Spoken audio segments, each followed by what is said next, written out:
Водозаборный конфликт. Досмотрите это видео до конца, и вы узнаете, почему водораспределитель стал стратегически важным объектом. Подписывайтесь на наши обновления, чтобы всегда оставаться в курсе событий. Если учесть, что последние 10 лет идет война за воду в различных регионах мира, то можно прийти к выводу, что все-таки одна из главных причин того, что обострились отношения между Киргизией и Таджикистаном, это все-таки спор за воду. Ни в этом, ни в каком другом видео мы не хотим оскорбить чувства ни кыргызам, ни таджикам. Мы лишь хотим разобраться в этом вопросе досконально. Возможно, это поможет прекратить конфликт или хотя бы даст понимание его. Сейчас, после относительной стабилизации обстановки в Исфаре, после отвода вооруженных сил и похорон погибших, снова и снова возвращаешься к мыслям конфликту. Почему это произошло? Можно ли было избежать кровопролития? Как не допустить повторения конфликта? Свое мнение высказал Музафар Алимов, доктор исторических наук, профессор, руководитель Центра региональных и сравнительных исследований при Таджикском национальном университете. Кыргызы испытывают меньший дефицит земельных ресурсов, чем таджики. Обычно считается, что причиной конфликтов в Исфаринской долине является перенаселение и связанный с ним недостаток ресурсов, особенно земли и воды. Действительно, перенаселение, острый недостаток пашни, водные споры были горючим материалом для конфликтов в Исфаринской долине на протяжении столетий. И все же мир меняется, так что надо посмотреть на демографическую ситуацию в Исфаре с позиции сегодняшнего дня. Огромная разница в плотности населения в Исфаринском районе в Республике Таджикистан 337 человек на квадратный метр и в Баткенском районе Кыргызстана 14 человек на квадратный метр заставляет усомниться в том, что аграрное перенаселение является главной причиной пограничных конфликтов в этой зоне. Хроника пограничных столкновений показывает, что кыргызская сторона не менее часто, чем таджикская, является инициатором пограничных конфликтов, хотя не испытывает дефицита земельных ресурсов в той мере, что соседи. Кыргызам нужны пастбища, потому они препятствуют расширению поливных земель. В последние годы потепление и изменение климата вызвали оживленные дискуссии о воде, конкуренции за водные источники и будущих водных войнах.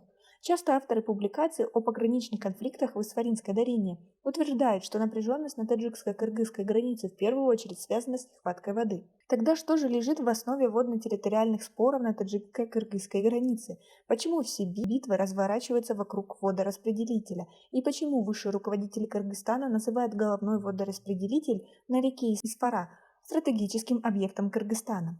Прежде всего потому, что вода – это жизнь, кому нужна безводная пустыня, поэтому владение и контроль над водными источниками и водораспределителями означает фактическое владение и управление всеми территориями, которые нуждаются в воде из этих источников и получают воду из этих водораспределителей.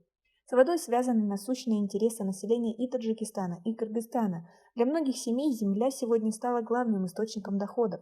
Большинство мигрантов из Исфары не смогло из-за пандемии выехать в Россию на заработки, и поэтому пытается как-то заработать, расширяя площади садов и пашни с помощью ирригационных проектов. Проживем, если посадим сад, картошку и овощи. Нужно только немножко воды, думают исфаринцы, когда копают арыки в безводной степи Матпари. В Кыргызстане интерес другой. Верхушка хочет захватить контроль и управление водными ресурсами Исфаринской долины с тем, чтобы затем торговать доступом к воде и получать доходы земледельцам Таджикистана и Узбекистана. Как вы относитесь к таким мыслям? Свои ответы напишите нам, пожалуйста, в комментарии. Земли, на которые раньше Кыргызстан не претендовал, теперь оказываются их стратегическими объектами. Следует напомнить еще и о важнейшем вопросе несовпадения рыночных и политических реформ в Таджикистане и Кыргызстане. Те земли, на которые раньше Кыргызстан не претендовал, теперь оказываются стратегически важными объектами Кыргызстана и исходной землей кыргызов. По утверждению кыргызской стороны, водораспределитель головной тоже имеет статус спорных земель.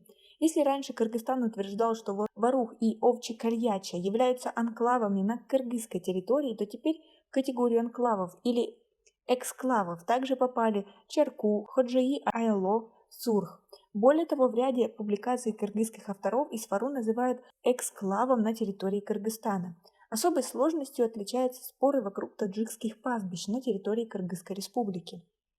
В советское время отгонные пастбища, которые веками использовали животноводы Исфары, сохранили юрисдикцию Таджикской СССР. Тем не менее, позже часть пастбищ, принадлежавших таджикским колхозам, была перераспределена в пользу кыргызских хозяйств. Часть стала использоваться совместно, а часть на условиях аренды.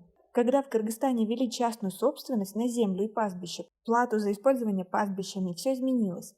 Теперь часть арендованных у Таджикистана пастбищ оформлены в частную собственность кыргызских граждан. В результате вопрос о таджикских пастбищах рассматривается не как возврат земель после окончания аренды, а в категории спорных земель. Трагические события последних дней ведут к тому, что Исфаринская долина из цветущего оазиса может превратиться в конфликтную зону под внешним контролем, пока неизвестно чьим.